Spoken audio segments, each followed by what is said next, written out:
pasar tiempo de este programa hablando de los logros y los alcances del Poder Judicial venezolano. No decimos que todo es malo, por supuesto, pero podemos decir también que la corrupción dentro del Poder Judicial es una de las cosas que vemos todos los días en las calles, con nuestros familiares, con nuestros amigos. El amigo o el vecino que terminó preso y no puede ir a un juicio, indistintamente si es inocente o culpable. Eso lo determina la justicia. O esas cosas que buscamos a veces, ¿quién nos haga la vuelta para poder acelerar un proceso dentro del Poder Judicial? Esa es la verdad. Eso ocurre en la calle todos los días. Y hablamos del Estado de Derecho. ¿Puede confiar, como dejé en el aire la pregunta antes de la pausa, la ciudadanía venezolana, esa señora que nos ve y que tiene un caso judicial en espera, que hay retardo procesal, que no te terminan de dar una sentencia, por ejemplo, y que pasan años y años y años y los expedientes se engavetan y no se les da celeridad? ¿Puede confiar el pueblo venezolano en su sistema de justicia? Obviamente en estas condiciones no, porque lo que decíamos al principio del programa, si usted tiene una densidad de jueces absolutamente insuficiente en una relación de 11-1, ¿cómo puede un juez y todo el aparato que va en torno al juez, porque no es el juez solo, es lo que hablábamos en el negro? Usted tiene un sistema penitenciario que no puede colaborar con el presupuesto que se tiene, no puede colaborar con el traslado oportuno del detenido, que no es condenado. A ver, el detenido termina pagando una condena, no una detención preventiva. Y yo, por ejemplo, yo oí el otro día el doctor Daniel Ramírez, el defensor general, tipo que le ha puesto el pecho. Uno ve cómo ha cambiado esa institución. Es decir, hay gente que quiere hacer las cosas. Claro. Sí, como decía al principio, no todo es malo, por supuesto. No, podemos hablar de lo bueno también. Hay muchas cosas buenas. Yo tengo noticias que en el TCJ hay toda una intencionalidad de hacer una verdadera movida de mata en el Poder Judicial, ¿ok? Y tengo noticias, esto es extraoficial, totalmente, y asumo lo que voy a decir, de que se va a remover una buena cantidad de jueces. Ahora, yo tengo 3 meses oyendo eso. ¿Dónde supongo yo que debe estar el problema? En que si yo saco a Luis Oquendo, ¿y por qué no sustituyo? Claro. ¿Quién me va a aceptar ese cargo con el salario que existe? Mire, el presupuesto ideal para manejar el Poder Judicial debería estar en el orden del 5% del presupuesto del Poder Nacional, de todo el Estado. Aquí no llegamos al 0.3%, incluyendo sistema penitenciario, Ministerio Público, o sea, todo lo que es el aparato de administración de justicia. Entonces, en esas condiciones, usted no tiene otra forma de manejar las cosas que eso. ¿Quién me hace la vuelta? ¿Quién me hace el traslado del detenido para poder celebrar la audiencia? Un pana, un amigo que tenga un contacto dentro de... Y eso abre las puertas a la corrupción. Favor, ¿qué país es? Claro, eso, sumado a los salarios que tenemos, abre las puertas a la corrupción. Eso es lo que hay que frenar, y hay formas de frenarlo. Y fíjense una cosa, si yo fuera vendedor de la idea, ¿qué es lo que yo diría en primer lugar?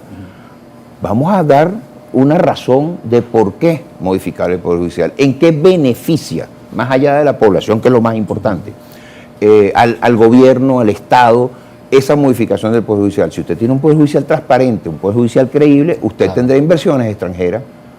¿Qué pasa cuando usted tiene inversiones extranjeras? Usted descongestiona. No, y mayor confianza también en la comunidad internacional. Bueno, ¿no? es que la falta de confianza es lo que no permite la inversión extranjera.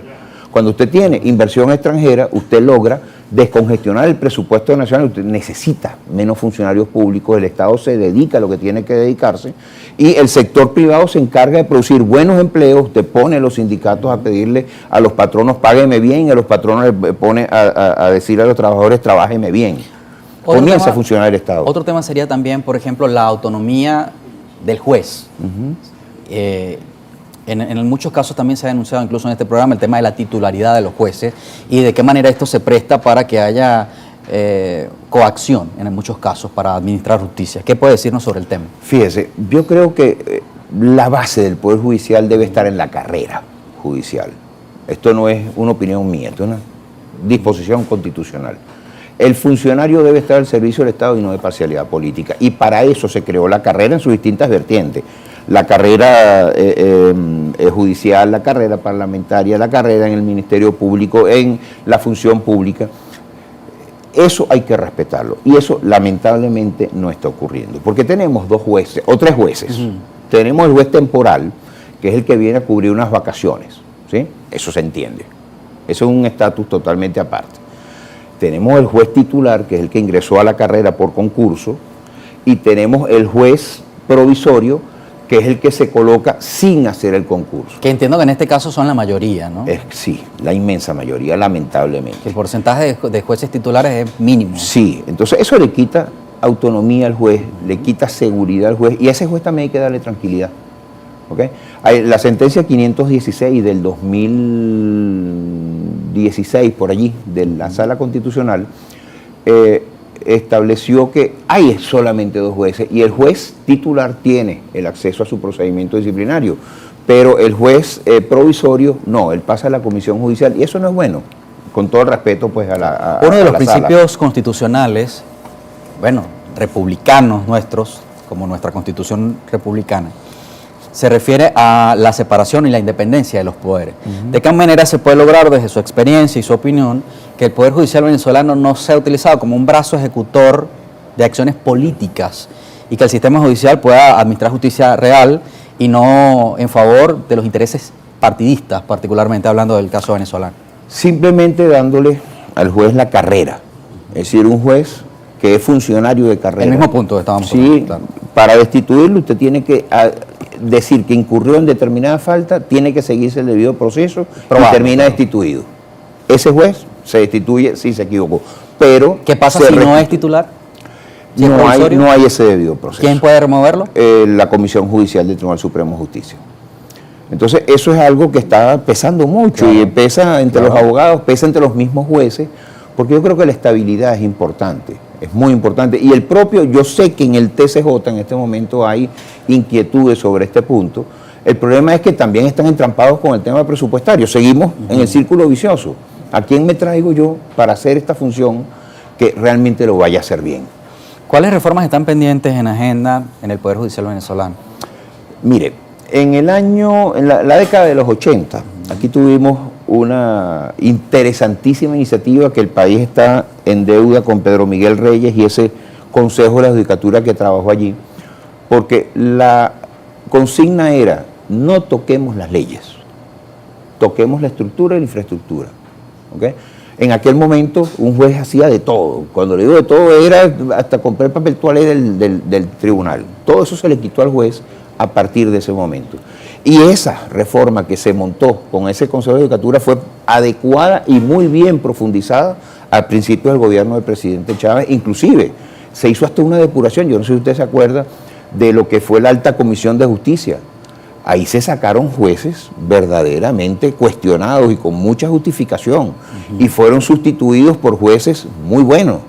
Es decir, ya hemos tenido un buen, no excelente, pero un muy buen Poder Judicial en esta república y en la anterior. Hay antecedentes entonces de esa reforma, ¿no? Sin duda. ¿Cómo debe hacerse? Sí, claro que sí. Tenemos la experiencia vivida. ¿Okay? Aquí cuando la Alta Comisión de Justicia, eso fue bueno, y hubo gente a la que injustamente le llegó esa movida de mata, pero fueron reivindicados al final. Al final se les dijo de esa Alta Comisión de Justicia: nos equivocamos con usted, regrese a su puesto. Tenemos que ir a la pausa en un minuto, pero en ese minuto me puede responder: ¿se está atacando la corrupción dentro del Poder Judicial?